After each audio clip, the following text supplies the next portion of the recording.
In this lecture, I am going to discuss motion of block on a rough horizontal surface. That is, I am considering a horizontal surface of coefficient of friction mu s and coefficient of kinetic friction mu k, on which I placed an object of mass m. Mass of this object is m. Now, whenever we try to solve a problem or analyze a situation in friction, first thing that we should calculate is limiting friction, maximum frictional force that can act on the body. That is limiting friction. How much it is? Mu s into n. From free body diagram, what I can write? This n is upward and gravitational force mg is vertically downwards, because of which limiting friction Fs is equal to mu s into n is mg. This is the limiting friction force acting on the body. That is maximum friction that can act on the body. But if I vaguely ask what is the friction force acting on the body, in this case friction force acting on the body is 0 only. Why? Because there is no force which is compelling the body to move, or there is no effort. We are not putting any effort to move the body, because of which friction force is 0. To understand this concept, I would like to consider this example. For example, take mass of the object as 5 kilogram and coefficient of static friction I am taking as 0.4, coefficient of kinetic friction I am taking as 0.2. So with this data, the limiting friction in this case is given by Fs is equal to mu s. Mu s is how much? 0.4 into m is 5, z approximately take it as 10, then 4 5 is the 20 Newton. That is, if you want to move the body by applying a force horizontally, the minimum force needed is 20 Newton.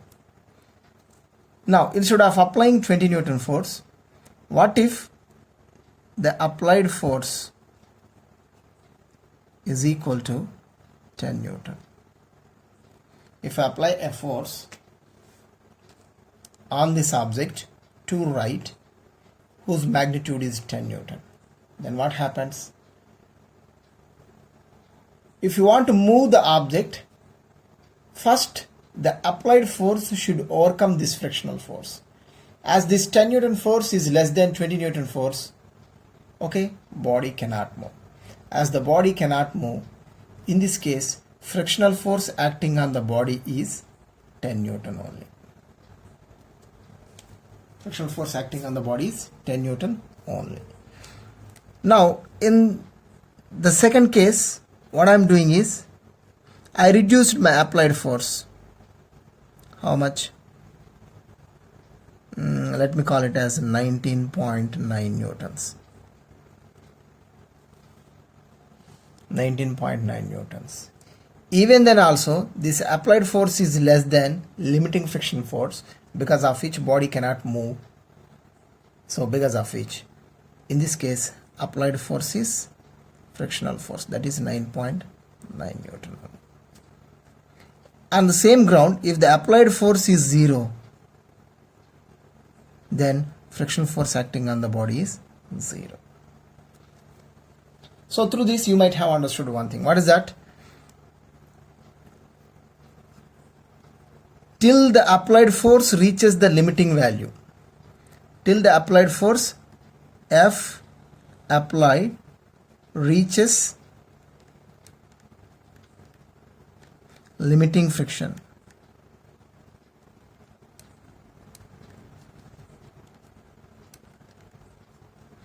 till the applied force reaches the limiting friction force, applied force is equal to friction force.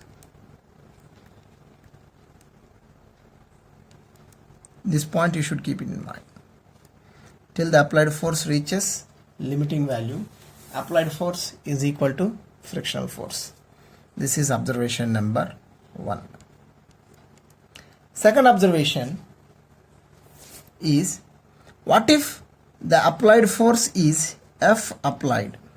Applied force is greater than this limiting friction value. F applied is greater than Fs, limiting friction value. That is example, if you take F applied is equal to, let me call it as some 25 Newton. What if the applied force is greater than 25 Newton? The limiting friction value is 20 Newton, applied force is 25 Newton, because of which body starts to slide to the right. As the body starts to slide to right direction, the friction that comes into picture is kinetic friction. Kinetic friction. You may astonish how this happens. That is the nature of frictional force. Frictional force is, the uniqueness of this frictional force is, it is a self-adjusting force. Self-adjusting in a sense that it changes its magnitude as well as direction by itself. You need not to do anything. I am applying the force in same direction only. But when the applied force is greater than limiting frictional value, what is happening? The frictional force value is decreasing from 20 Newton to kinetic friction. So in this case, what you should do is, first you should calculate what is the kinetic friction, Fk, which is nothing but mu k into n. That is equal to, mu k is how much? 0.2 into n is mg, m is 5, z is 10. If you calculate it, okay, this value will become 10 Newton. So when the applied force is 25 Newton, which is greater than limiting friction value, the friction that comes into picture is kinetic friction, because of which now while writing the force equation, I should use applied force minus kinetic friction force is equal to mass times the acceleration. Through this, we can calculate acceleration as A is equal to, applied force is 25 minus kinetic friction is 10 divided by mass is 5 kilogram. That is equal to 25 minus 10 is 15. 15 by 5 is 3 meters second power minus 2. This is the acceleration of the body. So, while solving the problems based on the friction, first, don't go directly to formulas. You should analyze it, whether the applied force is greater than the limiting friction or less than the limiting friction. If it is less than the limiting friction, then the acceleration of the body is 0 and magnitude of friction force is equal to applied force. If the applied force is greater than the limiting friction, then what happens? Straight away you can take that the friction force acting on the body is kinetic friction, and correspondingly you can calculate its acceleration like this.